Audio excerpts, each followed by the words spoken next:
what's up everybody? Tim here. This week I'm going to take another diversion away from my Lost Classics series. I know everybody's inside the house, everybody's stuck, quarantine, coronavirus, all that shit. So hopefully I can take your mind off of it for a few minutes. So what I want to do this week, like I said, I'm going to take a break from my Lost Classics series to do another unboxing. And what I'm unboxing this week is a new box set by the band Ratt. Anybody who knows me knows I'm a huge fan of 80s rock and 80s metal, otherwise known as hair metal, whatever.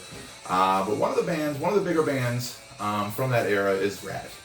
They're from Los Angeles. I think they started in the late 70s under a different name and really came to prominence in 1984 with Round and Round. They also had Back for More, Lay It Down, I Want a Woman, Slip of the Lip, Loving You's a Dirty Job, so on and so forth, and really had a lot of success throughout the 80s. I think they had a string of 4 straight platinum records and then another couple of gold records on top of that, until infighting with the band and grunge and everything else kind of wiped everything off the face of the planet in 1991.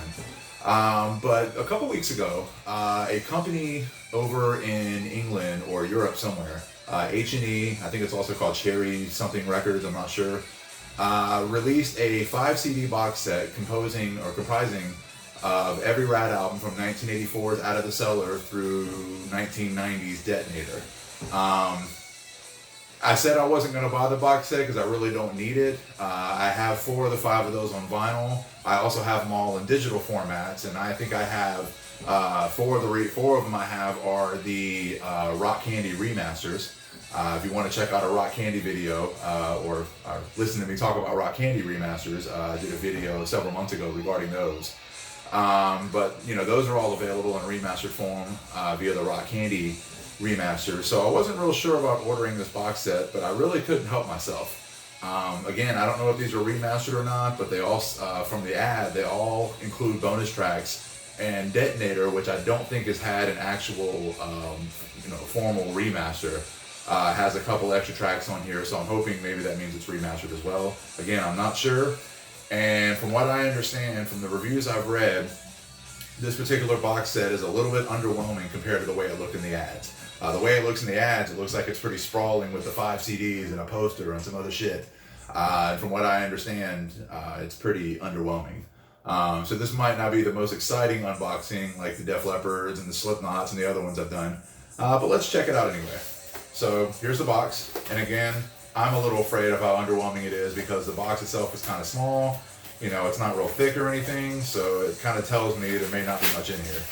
So let's open her up. See what we got. All right. And here it is. Here is the Ratt box set. Maybe I'll download a picture and have it run up the screen or whatever so you can get a better look at it. But there it is right there. That is the Ratt box set. Here is the back of the box set.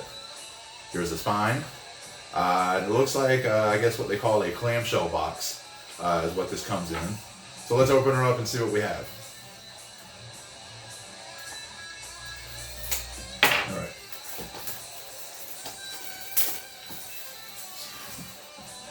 Okay. So again, we've opened her up. Here she is. I'm going to go ahead and open it up and see what we have inside. Okay. So the first thing I see is the aforementioned, I think it's a poster. So, on the front here, let me see if I can straighten it out where you can see it. On the front here, it looks like a collage of single covers and whatever else. Pretty cool to see all the different singles and the covers that went on those singles. And then on the back here is all the album information. So what that leads me to believe is that these are pretty much just cardboard sleeves with CDs inside, or they don't have the booklets or anything that the normal CDs would, because it looks like it has all the information about the tracks and who wrote them, so on and so forth, and who the members of the band were, etc., etc. So nothing really overwhelming here. Again, I think this poster's kind of cool. I kind of like seeing all those singles and covers and stuff, but again, nothing overwhelming there. So we'll put that down. First thing we come to is Ratt's 1984 record, Out of the Cellar. This was a massive hit. This put them on the map worldwide. It includes it includes Round and Round, which is their biggest hit. It also includes Back for More, Wanted Man, Lack of Communication. Lots of hits on this record, and even though they might not have been hits top 40 wise, back then with MTV, these bands could sell a lot of records on the strength of their videos. So it didn't necessarily matter whether or not they charted on Billboard. If they charted really high with MTV and the video viewers, you could sell a lot of records that way. Some people might claim that it's more image than music. I don't really believe that, because actually, I think this band stands the test of time. They may not have been as big as Motley Crue or Guns N' Roses or Def Leppard, but at the same time, you don't hear anybody talk badly about Ratt like they would, say, Poison or Slaughter or some of the other more, pop-oriented bands. This band is LA 1980s sleaze rock at its best. One of my favorites, but again, that's their first full-length album out of the Cellar. One thing, still legit. Next, we have Ratt's second full-length record. This is from 1985. This is called Invasion of Your Privacy. This has Lay It Down, which was their other top 40 hit, as well as You're in Love, another big hit on, like MTV and in the, 80s rock and metal circles. So, another great record. Next, is probably my favorite Ratt record. Again, by this point, some might argue that they were getting a little bit, into a rut. Maybe they were making the same sounding record over and over again. But actually, this is Dancing Undercover. This came out in 1986. This is probably my favorite Ratt record. This has Slip of the Lip. This has Dance. This has One Good Lover. Drive Me Crazy, sorry. The entire first side of this album is amazing. Second side is great too. Again, by this point, third record, same producer, getting a lot of the same sounds, but there's just something a little different about this record that I always thought was really cool. Again, they all pretty much just have the same, label on the CD or whatever, so nothing too overwhelming there. But again, there's 1986's Dancing Undercover. Next, we have 1988's Reach for the Sky. This has a couple of singles on it. The first one was I Want a Woman. The second single from this album is one of their more enduring songs. Right behind Lay It Down and Round and Round. Way Cool Jr. seems to be a song that a lot of people in a lot of different, musical genres or different, fans of different genres all seem to like Way Cool Jr. Cool little bluesy tune. But again, this is probably my least favorite Ratt record of these five. Not because it's not good. It's just by then you basically made 4 records that sound exactly the same producer, same everything else. Again, not a bad record, but not my favorite. Another highlight on this album is a song called City to City. It's the first track on there. This is really good. So this is 1988's Reach for the Sky. So, last but not least, a contender for my favorite Ratt record. This comes in second, a very close second to Dancing Undercover.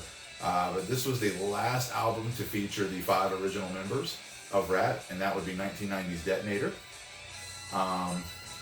This came out in 1990, and at this point they used a different producer. They got with Desmond Child in lieu of Beau Hill. Beau Hill produced the first 4 records. Desmond Child and somebody, Sir Arthur Payson. I'm not sure if that's a pseudonym for Desmond Child. I'm not sure. But different producer, a little bit different sound, a little more produced than the other records. But it was a welcome change for the band. Some great songs on here. Lovin' You's a Dirty Job was the main single. Shame, Shame, Shame's another great song. Giving Yourself Away was a ballad of theirs that never really got a chance, but it's a great tune. John Bon Jovi sings a little backup on a song called Heads I Win, Tails You Lose. You've got, Top Secret, you've got One Step Away, you've got Scratch That Itch. I mean, this whole record is just loaded with good songs. Unfortunately for them, this was pretty much the end of the road. This album was not as successful as the previous records. It was out of their first 5, the only one to not go platinum. It only achieved gold status. And unfortunately for them, by 1991, infighting had caused the band to break up. And then grunge pretty much wiped out most of what was left of the quote-unquote hair metal scene at the time.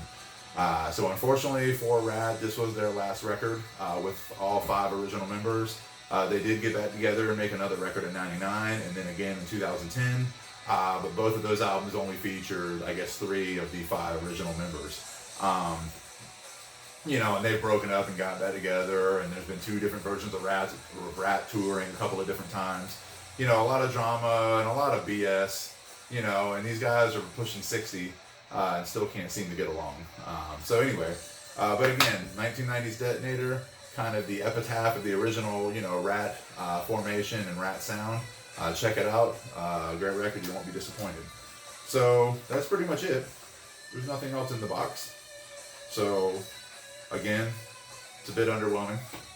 So I apologize for that. It's not as exciting as the Def Leppard box is, or even the Slipknot record I opened up last year. You know, I thought that was all really cool. But still a cool set. You know, it's not real expensive. I think you can get this online in a couple places for around 25, 30 bucks. I ordered it off Amazon. It took a little while to get here because it is import. It is an import. So, you know, don't expect to order it off Prime and get it tomorrow. Probably will take a couple of weeks to get to you. But again, this is it. Probably the closest thing Ratt will ever have to a box set, unfortunately. I don't know if Atlantic is really clamoring to put a box set out for this band, at least in America.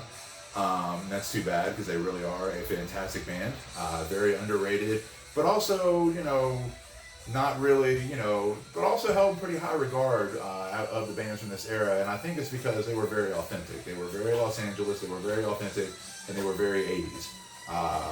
You know, I don't know if the music's timeless. I think it fits its time. When I want to feel like I'm, you know, hanging out in the 1980s, I like to listen to a band like Ratt. So I hope you enjoyed this video. If you did, subscribe to my channel below. Check out some of my other unboxing as well as my Lost Classic series.